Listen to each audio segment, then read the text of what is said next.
दुरुपयोग करना बंद करो, बंद करो, बंद करो। संविधान का सम्मान करो, सम्मान करो, संविधान का सम्मान करो, सम्मान करो, सम्मान करो, संविधान का सम्मान करो, सम्मान करो, सम्मान करो।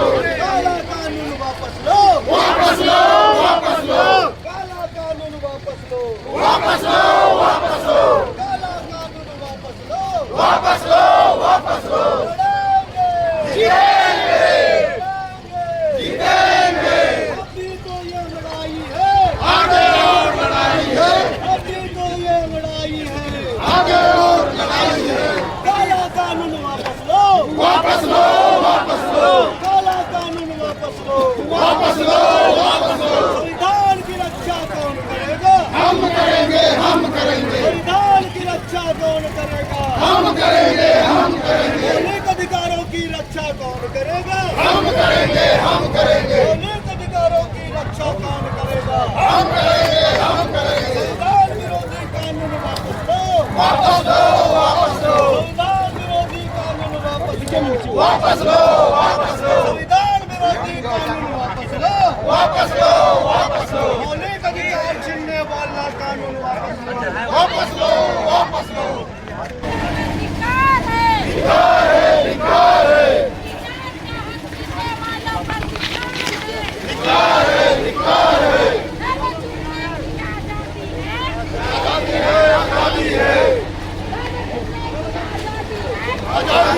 आजादी है, आजादी है, आजादी है, आजादी है, आजादी है, आजादी है, आजादी है, आजादी है, आजादी है, आजादी है। हम करेंगे, हम करेंगे, हम करेंगे, हम करेंगे, हम करेंगे, हम करेंगे, हम करेंगे, हम करेंगे, हम करेंगे, हम करेंगे। वापस लो, वापस लो,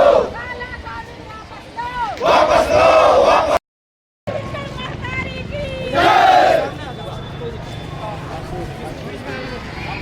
थोड़ा सा आप लोग ना एकदम मत सकते।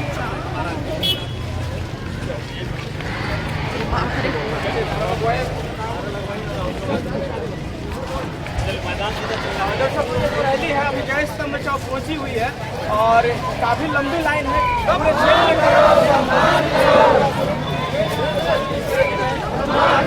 सम्मान करो,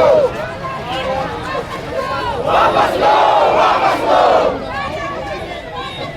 वापस लो, वापस लो, वापस लो, वापस लो, निकाली गई है कुनपुरी में।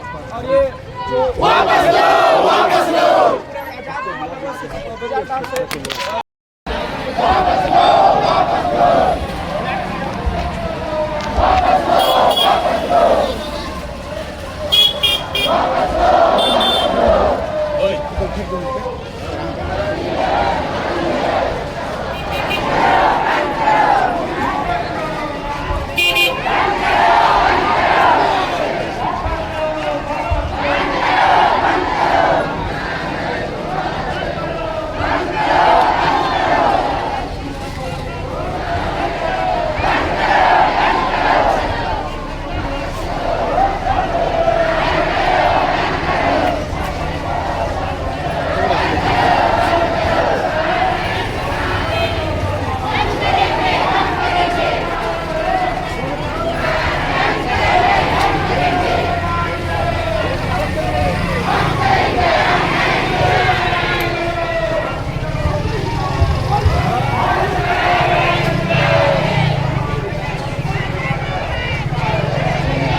अधिकार है।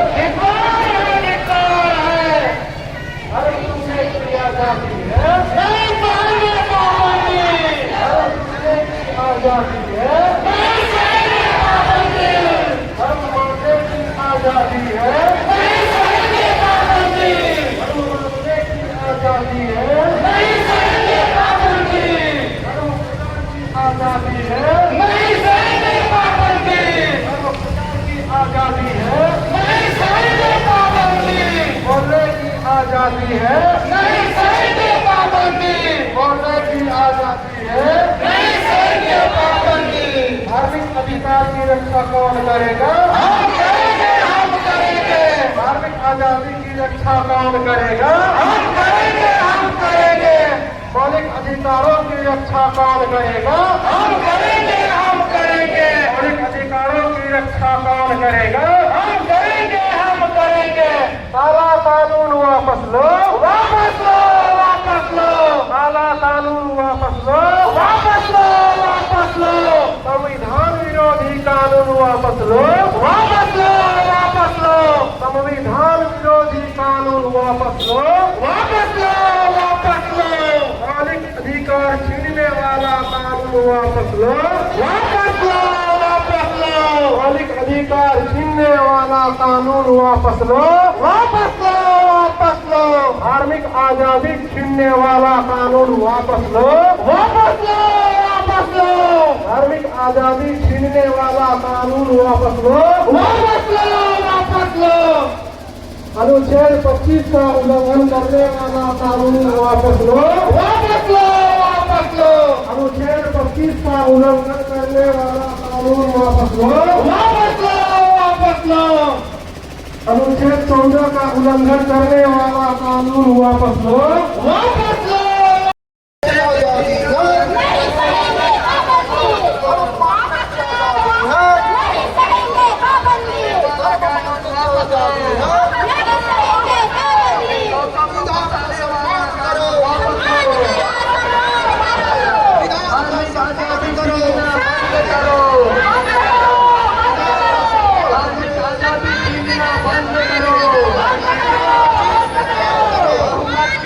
का दुरुपयोग करना बंद करो,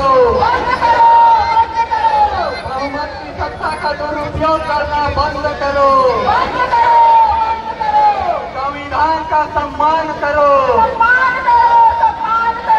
संविधान का सम्मान करो, आर्टिकल 25 का मान करो,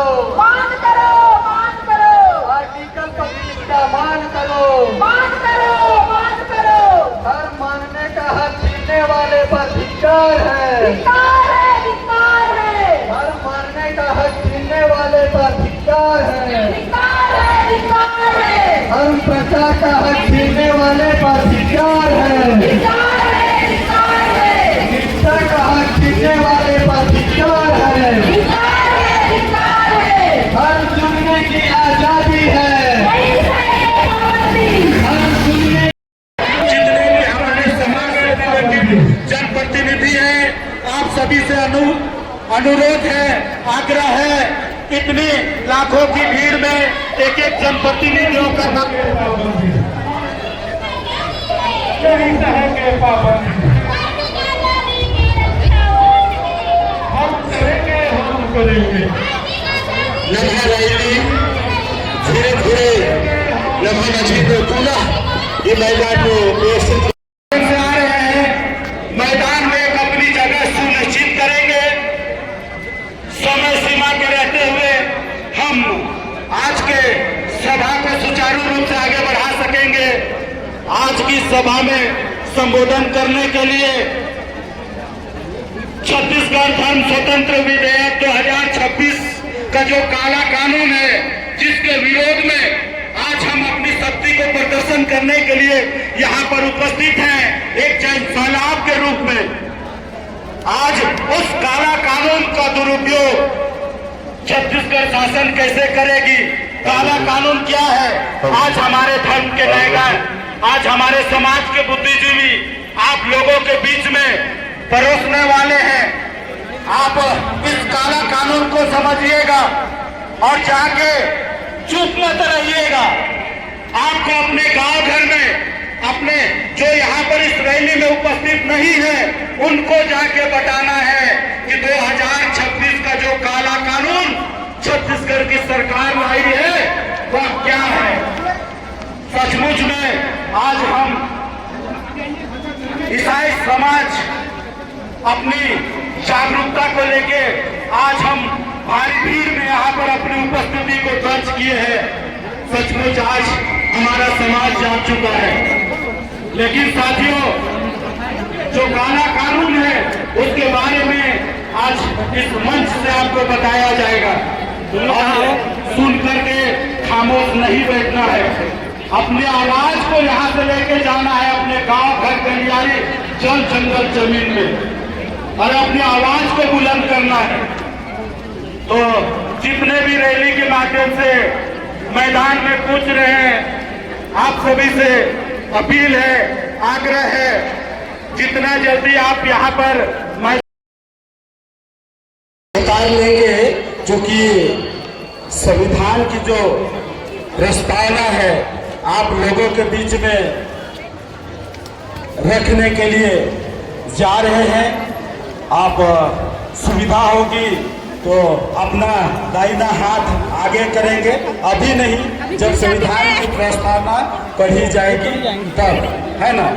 तो जितने भी इर्द गिर्द हैं, मैदान के जितने भी इर्द गिर्द हैं, मेरी आवाज आप तक पहुंच रही है। आज के इस आम सभा को हम लोग शुरू करने जा रहे हैं। तो संविधान की प्रस्तावना को पढ़ी जाएगी, उस समय आप जहां भी हैं अपना दाहिना हाथ आगे करेंगे। और आज बहुत खुशकिस्मत है हम लोग, हमारे जो ईसाई आदिवासी महासभा है बहुत ही बुजुर्ग और बहुत ही तेज तर्रार, और जिनके संरक्षण में आज जसपुर आगे चल रही है।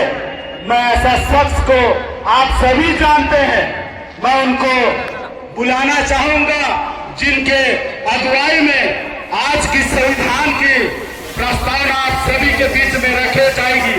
तो हमारे ईसाई आदिवासी महासभा के तेज तर्रार और बहुत ही संयम है, जिनकी लक्ष्य ही धार है, जिनकी लक्ष्य ही तलवार है, तो ऐसा शख्स को आप लोगों के बीच में बुलाना चाहूंगा। हमारे ईसाई आदिवासी महासभा के संरक्षक माननीय डॉक्टर CD बखला जी, आप सादर आमंत्रित हैं, जोरदार तालियों के साथ में स्वागत करेंगे।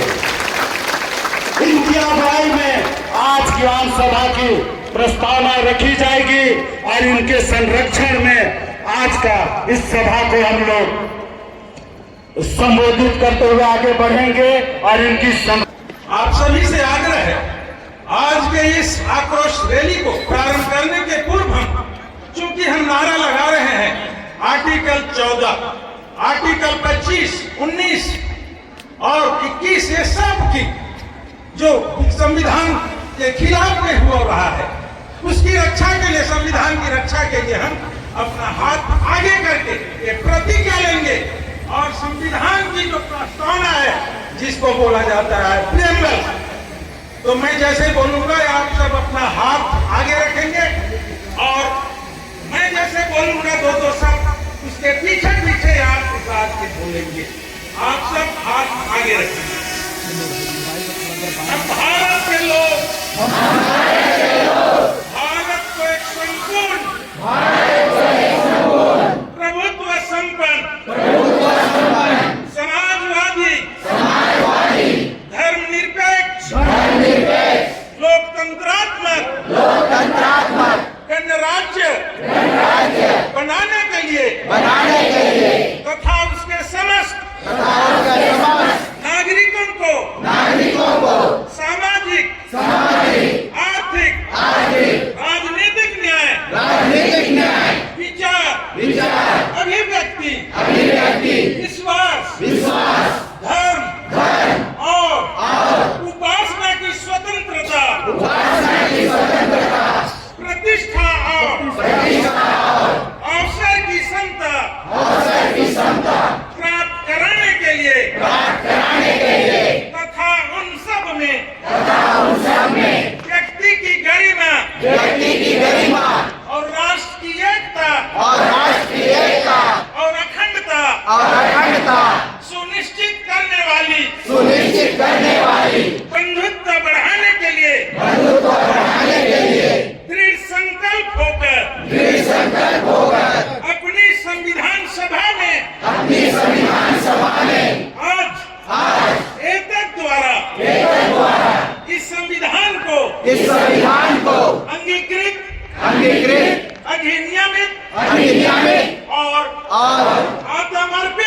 आज हम अर्पित करते हैं।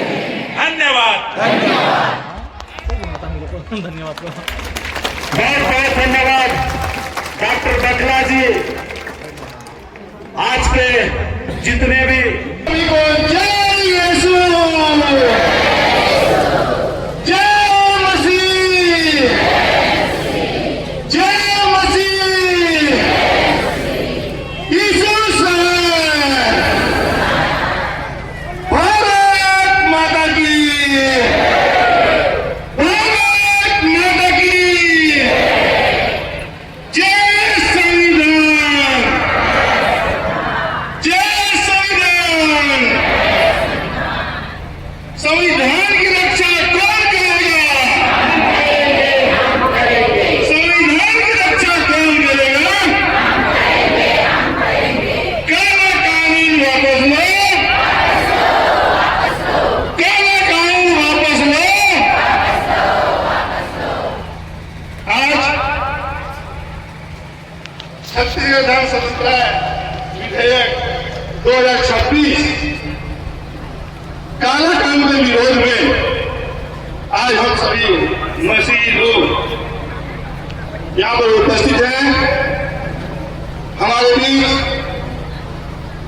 कैथलिक धर्मराज के महामहिम बिशप स्वामी, NWGHS के महामहिम बिशप स्वामी, हमारे समाज के समस्त मंचासीन अग्रगण,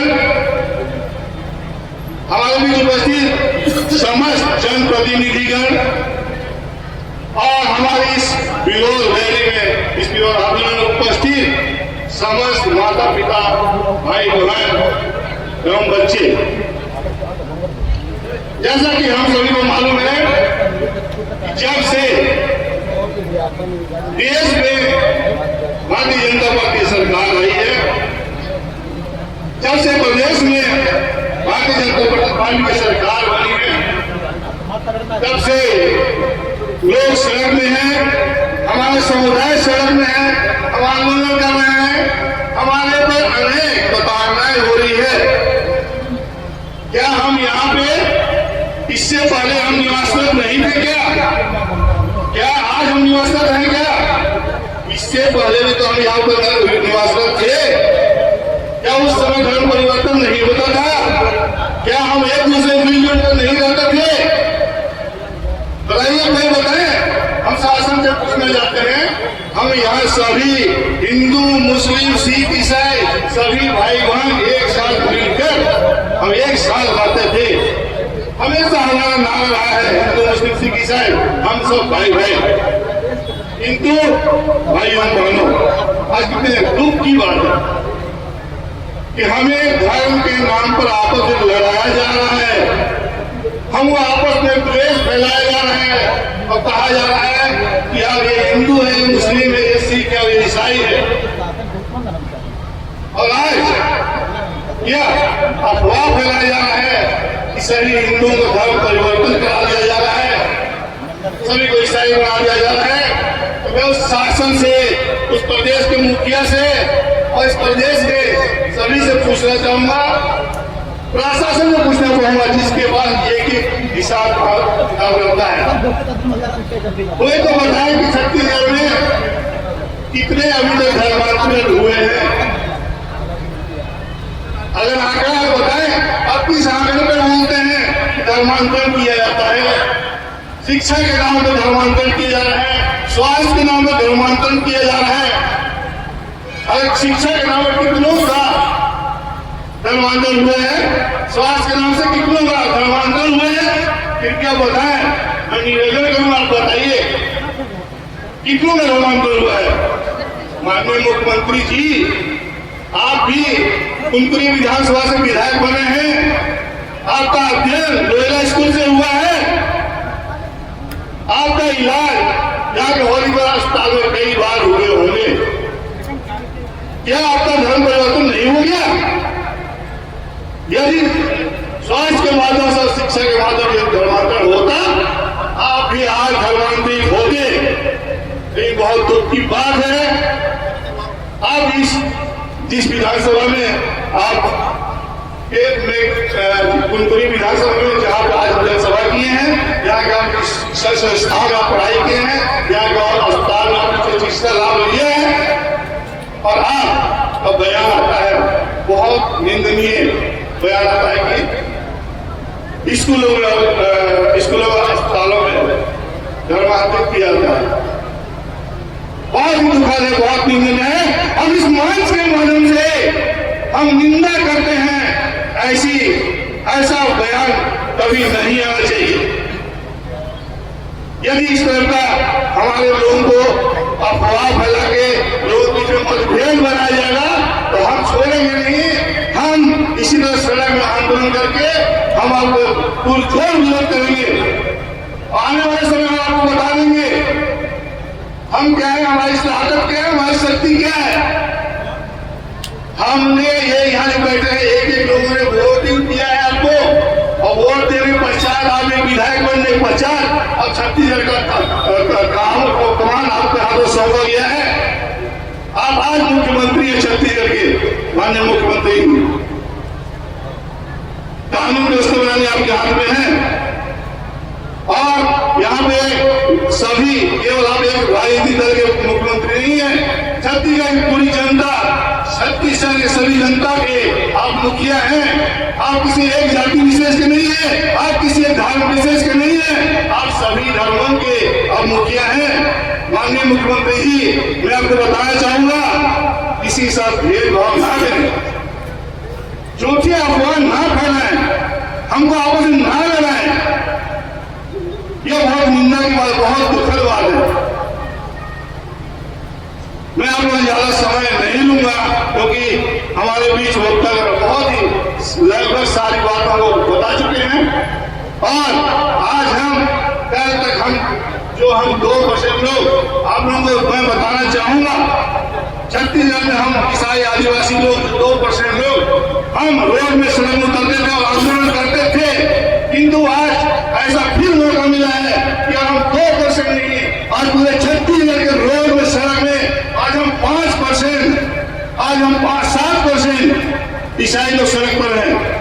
क्योंकि छत्तीसगढ़ में पूरे ईसाई समुदाय को जाके पहले हम केवल 2% लोग आते थे, आज 7% लोग आपके काला कानून का विरोध करते हैं, और आवश्यकता पड़ी आज तो हम यहाँ पे आपका विरोध प्रदर्शन कर रहे हैं। हम रायपुर में जाके हम विरोध प्रदर्शन करेंगे, और आवश्यकता पड़ी हम दिल्ली भी जाकर आपको बताएंगे ये कानून कैसा है। हम दबने वाले नहीं, हम झुकने वाले नहीं है। और मैं शॉर्टकट में इस पर बता दूं, ये धर्म विधेयक, धर्म परिवर्तन कानून है, धर्म विधेयक कानून, ये हमारे लिए नहीं बनाया है। जो हम सब मिल करके प्रार्थना करते हैं, शांति से प्रार्थना करते हैं, जो हर धर्म के लोग पूजा पाठ करते हैं उसी तरह हम भी ईश्वर से प्रार्थना करते हैं। हम हर एक संडे को हम चर्चों में हम अपने प्रधानमंत्री, हम राष्ट्रपति, हम मुख्यमंत्री, हम राज्यपाल सभी के लिए हर संडे को प्रेयर करके प्रार्थना मांगते हैं, प्रार्थना करते हैं कि हमारे प्रधानमंत्री, हमारे राष्ट्रपति हमारे देश को अच्छे चलाए, हम सबकी रक्षा अच्छा से करें और सभी के साथ एक व्यवहार करें। किंतु यह दुर्भाग्य कतई बर्दाश्त नहीं है। साथियों, बस एकदम संक्षेप बताओ यह कानून क्यों बनाया जा रहा है।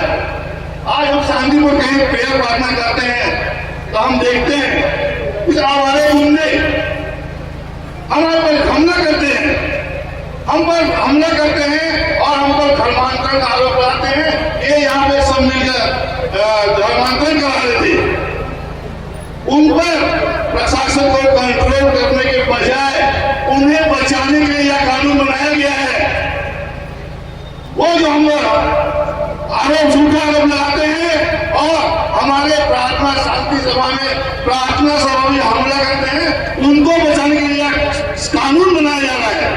पहले अनलीगल था, पहले अभी तक अनलीगल है कि कोई भी यदि गलत कर रहा है उनको सूचित करना चाहिए पुलिस प्रशासन को। कानून यदि हम गलत कर रहे हैं पुलिस प्रशासन हम पर कार्रवाई करती, किंतु ये हमारे गुंडे मवाली ये हमला करते हैं हमारे समुदाय के ऊपर में, हमारे प्रार्थना सभा पर, और आरोप लगाते हैं कि धर्मांतरण हो रहा था।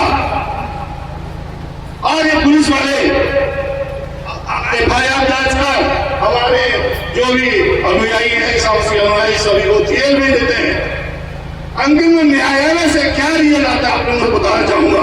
न्यायालय से इज्जत बरी हो जाते हैं। ये कैसा आरोप है?